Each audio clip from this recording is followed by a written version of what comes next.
অবৈধ পরিষদ মানি না, মানবো না। Action action direct action, direct action. মেয়রের অফিস সব জায়গায় তালা মেরে দেওয়া হয়েছে।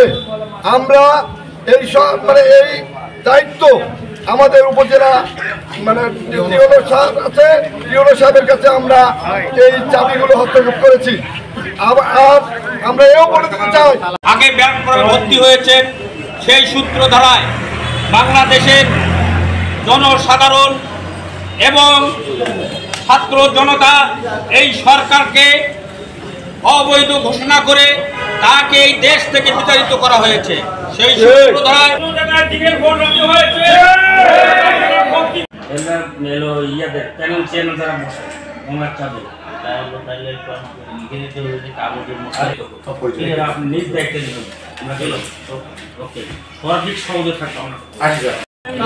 পৌরসভা নিয়ে আজকে আমাদের ফুলবাড়ী উপজেলা, আমরা এই ফুলবাড়ী উপজেলায় অনির্বাচিত গণতন্ত্র ধ্বংসকারী এই